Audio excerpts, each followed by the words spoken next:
शुरुआत होती है रुद्राक्ष धारणम च श्रेष्ठम ना किंचिदपि विद्यते, यानी कि रुद्राक्ष धारण करने से ज्यादा अच्छी या श्रेष्ठ वस्तु कोई और हो ही नहीं सकती है। आमतौर पे माना जाता है कि रुद्राक्ष 1 मुखी से 14 मुखी तक अवेलेबल है, होते ये 27 मुखी तक भी है, लेकिन वो बहुत ही ज्यादा रेयर रुद्राक्ष है, यानी कि उनको प्राप्त करना लगभग ना के बराबर है। इसीलिए उन रुद्राक्षों की कॉपी यानी कि नकल भी बहुत ज्यादा मिलती है, लेकिन आपको 1 से 14 मुखी की बहुत ज्यादा कॉपी नहीं मिलेगी। रुद्राक्ष 2 मेजर देशों से इंपोर्ट होते हैं या यहाँ पर पैदा होते हैं। भारत में तो होते ही हैं, लेकिन इसके अलावा नेपाल में बहुत ज्यादा प्रसिद्ध रुद्राक्ष है। वहाँ के रुद्राक्षों के जो दाने हैं, जो बीट्स हैं, जैसा कि आप स्क्रीन पर देख रहे हैं, बड़े दाने होते हैं। इसके अलावा इंडोनेशिया यानी कि इन्हें इंडो रुद्राक्ष भी बोला जाता है, यहाँ पर भी रुद्राक्ष बीट्स पनपते हैं और यहाँ के जो बीट्स होते हैं वो साइज में बहुत छोटे, बहुत स्मॉल होते हैं, जिनसे ब्रेसलेट बनाना या फिर छोटी छोटी मालाएं बनाना ज्यादा इस्तेमाल उनमें किया जाता है इन चीजों का।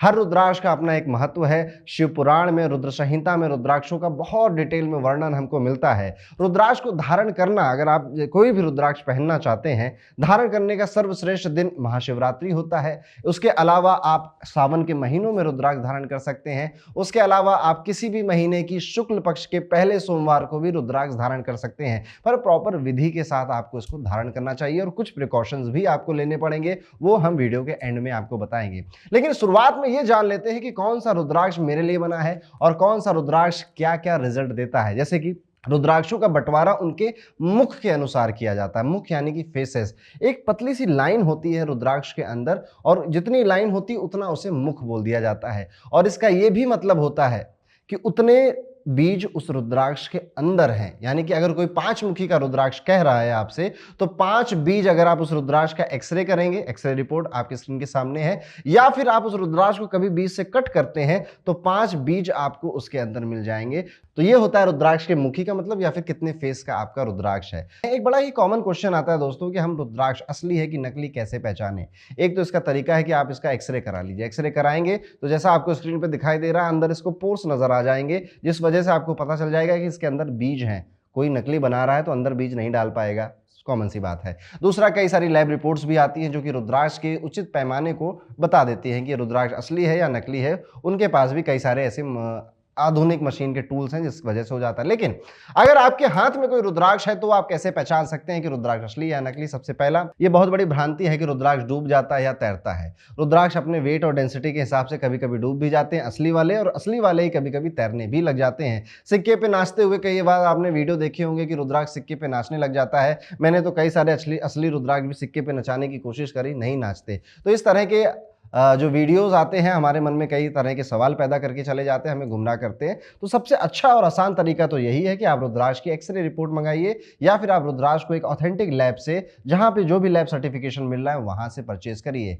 आमतौर पर ये रुद्राक्ष आपको लाइट ब्राउन कलर के मिलते हैं, जो अनटच्ड रुद्राक्ष होते हैं, और धारण करने के बाद ये अपना रंग बदल के डार्क, इस तरह के डार्क काले रंग के होने लग जाते हैं। कोई कोई रुद्राक्ष बिल्कुल गोल शेप के आते हैं, कोई कोई रुद्राक्ष बिल्कुल बेर के साइज के आते हैं, कोई लंबे चौड़े रुद्राक्ष आते हैं, जैसे 14 मुखी आप अपने स्क्रीन में देख रहे हैं। ये रुद्राक्ष साइज में थोड़ा लंबा होगा, बेर की तरह होगा, और इसके बीच में आपको ओरिजिनल होल भी मिलेगा। माना यह भी जाता है कि जो ओरिजिनल नेपाली रुद्राक्ष होते हैं उनमें ऑलरेडी होल होकर आता है, यानी कि एक छेद उनमें ऑलरेडी होता है। और कुछ रुद्राक्ष ऐसे भी होते हैं जिन्हें आप भद्राक्ष कहते हो या इंडोनेशियन रुद्राक्ष कहते हो, उनमें होल नहीं होता है, तो उनमें होल ड्रिल मशीन की मदद से करना पड़ता है। अब इसमें भी कई सारी अलग अलग लोगों की भ्रांतियां फैली हुई हैं, और मैंने आपको जो बताया, या तो एक्सरे रिपोर्ट कराइए, या फिर आप एक अच्छी, जहां पे आप विश्वास कर सकते हैं, वो लैब रिपोर्ट आप लेके रुद्राक्ष की पहचान कर सकते हैं। रुद्राक्ष धारण करने के कुछ स्पेसिफिक नियम होते हैं, जैसे कि आपको रुद्राक्ष शुक्ल पक्ष के सोमवार के दिन, महाशिवरात्रि के दिन या सावन के दिनों में धारण करना चाहिए। और ऐसे में आपको एक दिन पहले रुद्राक्ष को पीले घी में पूरी तरह से डुबो देना है। उसके बाद आपको इसको घर में नॉर्थ ईस्ट की यानी कि ईशान कोण में रख देना है। अगले दिन सोमवार आ गया, सोमवार को सुबह सुबह आप उठेंगे, नहाएंगे, उसके बाद थोड़े से पुष्प, धूप, दीप आप रखकर मंदिर के सामने, नॉर्थ ईस्ट के सामने बैठ जाएंगे। इस रुद्राक्ष को घी में से निकालकर अपने हाथ में इस तरह से रखेंगे और मंत्र पढ़ेंगे, ओम नमः शिवाय, या फिर जिस भी मुखी का रुद्राक्ष आप धारण कर रहे हैं उसके सभी मंत्र मैंने आपकी स्क्रीन पे लिख दिए हैं। उस मुखी से रिलेटेड आप मंत्र भी पढ़ सकते हैं। 108 बार या फिर 51 बार आपको बोल बोलकर इन मंत्रों का जाप करना है। तत्पश्चात आप इस रुद्राक्ष को धारण करेंगे या तो काले धागे में, पीले धागे में, गोल्ड चेन में या सिल्वर चेन में आप इस रुद्राक्ष को धारण कर सकते हैं।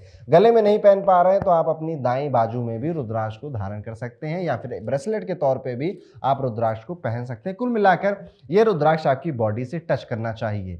लड़का हो, लड़की हो, बुढ़ा हो, जवान हो या मंगल ग्रह का एलियन ही क्यों ना हो, हर कोई रुद्राक्ष बिना किसी चिंता के धारण कर सकता है।